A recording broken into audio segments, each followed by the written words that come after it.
जब चुनाव जीत के जाते हैं तो राजा बन जाते हैं। हमारी मैडम अन्नपूर्णा दीदी जी पता नहीं कैसा महारानी बन गई, जनता कैसे है, किस हालत में है, कितना परेशानी हो रहा है।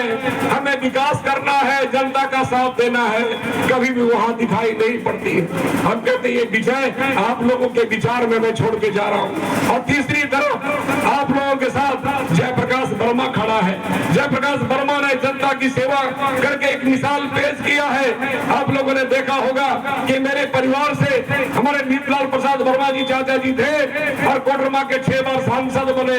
मेरे 6 बार सांसद वो बने, एक बार एमएलए भी जम्मू से बने और एक बार मैं भी एमएलए बना।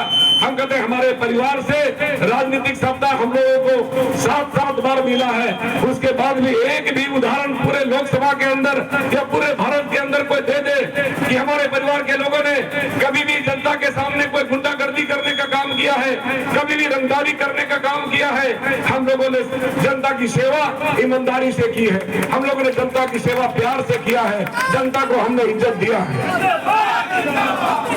जनता से पूछ सकते हैं, आप तमाम ठेकेदारों से पूछ सकते हैं, हमने भ्रष्टाचार को वहाँ मिटाने का काम किया। किसी भी विकास योजना में हमने एक भी रुपया नहीं लिया।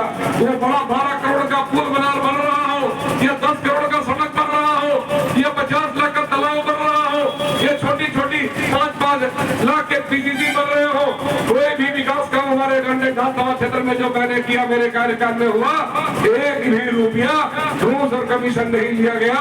इस प्रकार से साफ सुथरा छवि के साथ मैंने जनता को सेवा देने का काम किया है। मैंने एक ईमानदार नेतृत्व को प्रदर्शित करने का काम किया है। इस पूरे झारखंड में, पूरे भारत में हमने ईमानदारी का मिसाल पेश किया है। आप लोगों ने यहाँ भी सुना होगा, एक बार सरकार का कार्यक्रम चल रहा था, माननीय मुख्यमंत्री जी तत्कालीन रघुवर दास जी मंच पर गिरिडीह में आए हुए थे, हम लोग बैठे थे, जिला के सारे पदाधिकारी बैठे थे।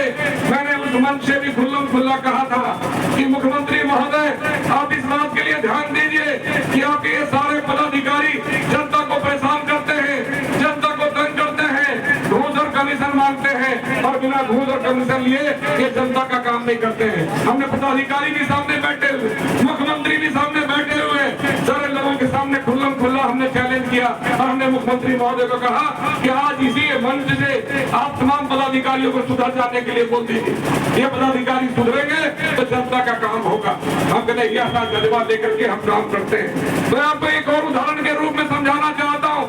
जब विधानसभा के अंदर बहस हो रहा था, विधानसभा के अंदर जो डिबेट हो रहा था कि गरीबों का राशन और किरासन कैसे पहुंचेगा, खाजापूर्ति अधिनियम का विधेयक चल रहा था, वार्ता चल रही थी और उस विधानसभा के उस बहस में जब मेरी बारी आई तो हमने जब मंच संभाला, हमने कहा कि स्पीकर को संबोधित करके बोलना पड़ता है। मैंने कहा कि अध्यक्ष महोदय, स्पीकर साहब, अध्यक्ष महोदय, मैं तो कहना चाहता हूँ, आप सुधारना चाहते हैं, गरीबों के बीच में राशन और किरासन पहुंचाना चाहते हैं। गरीबों का राशन और किरासन कौन ले लेता है? सरकार ने इतना सिस्टम बनाया है और आज भी आप सिस्टम को सुधारने की बात करते हैं।